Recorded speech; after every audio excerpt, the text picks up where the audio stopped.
Et c'est excellent ce tube qui chante ça. Ice Cream, c'est le tout nouveau titre de Mika qui est notre invité aujourd'hui dans Quoi de Neuf. Cet après-midi, Bruno Tumer, c'est un retour gagnant pour Mika. Ben oui, c'est incroyable, on entend ce titre-là partout, Mika. Ice Cream, bonjour. Bonjour, ça va? Ben ça va très très bien. Vous aviez envie de faire un tube de l'été avec Non, c'était une des parce que c'est parfait. Attendez, avec les températures qu'on a vues ces derniers jours. Parce que, au moins il pleut pas pour l'instant. Tant que ça dure, c'est bien. J'avais écrit pendant 2 ans un nouvel album et cette écriture de 2 ans était très intense. Et ensuite, vers la fin, je me sentais plus léger et il faisait très très très chaud. Et donc j'ai écrit cette chanson qui est une sorte de hymne pour l'hiver, Pour l'été. pour l'été, pas pour l'hiver.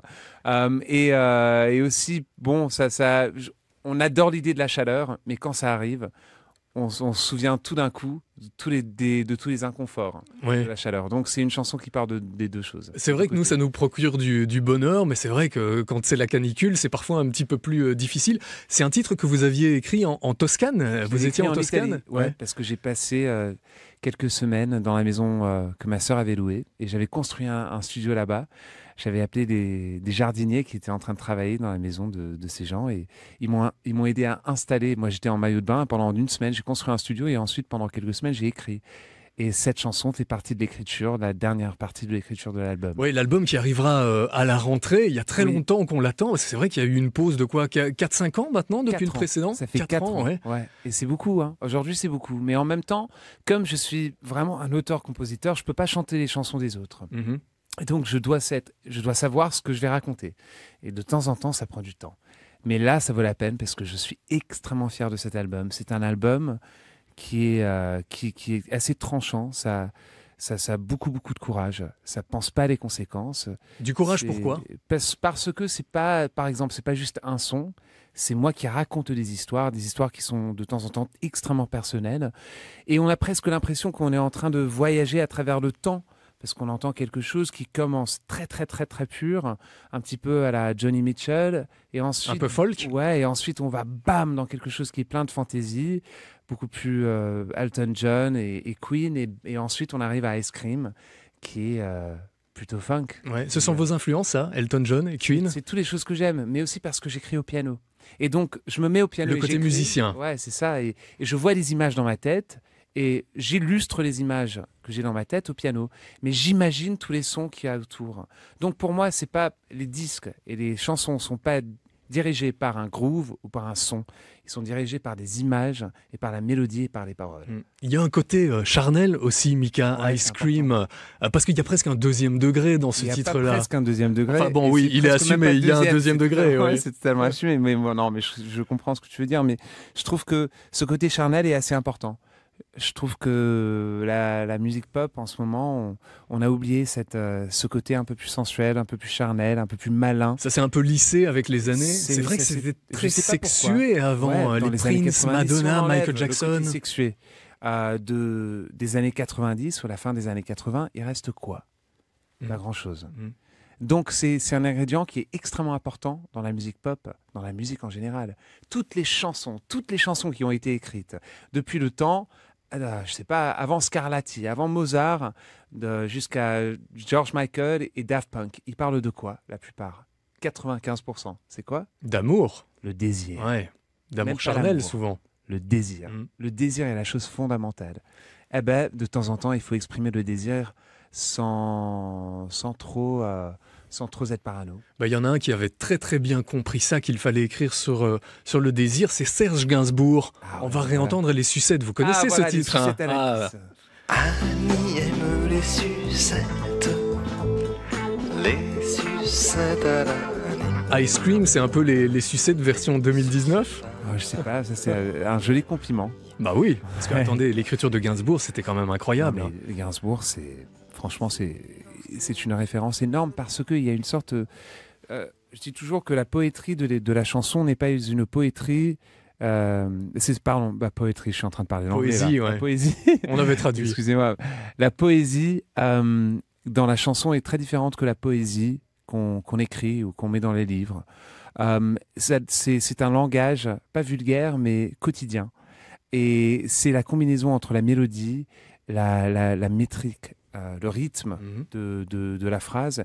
Et donc, je trouve que Gainsbourg, il avait ce sens-là. Bob Dylan aussi. Ouais, il faisait même des paroles avec des mots qu'il cassait. Et voilà. Il y a certaines syllabes de mots qui se retrouvaient à la phrase d'après. C'est que c'est pas juste Gainsbourg.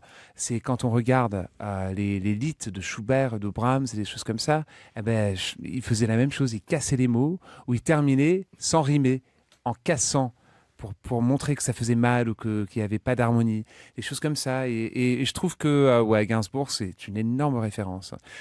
Vous parlez du côté charnel d'Ice Cream, Mika. C'est aussi pour ça que vous dansez, parce qu'on vous a vu beaucoup sur les plateaux télé déjà défendre ce titre-là. Il y a une chorégraphie absolument époustouflante sur ce titre. Vous avez même embarqué vos musiciens qui dansent avec vous. Il y a des musiciens maintenant qui sont en train de prendre des cours de danse. Il y a des danseurs qui sont en train de prendre des cours de musique. Parce que j'ai vu que dans les années 90, il y avait cette considération.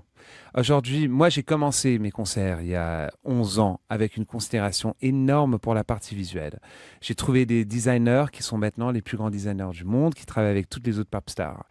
Et ça vous plaît, ça, l'image, hein? Ça fait partie aussi intégrante de votre univers. J'ai investi beaucoup dans tout ça. En même temps, je me suis rendu compte que maintenant, tout le monde le fait. Et donc, les moments Instagram, les moments photos, ça définit presque toutes les tournées. C'est quoi la gimmick, c'est quoi la visuelle qu'on va mettre sur Instagram? Eh ben, il y a quelque chose d'autre, à part la chose fondamentale, qui est la musique. Une autre sorte de considération, c'est le dialogue du mouvement et ce qu'on peut créer avec le mouvement. J'ai regardé des anciens concerts de Madonna et je me suis dit, on oublie tous les effets spéciaux, on oublie tout. On oublie même les costumes. C'est le mouvement qui reste, qui marque, c'est la musique et le mouvement, et les deux en même temps.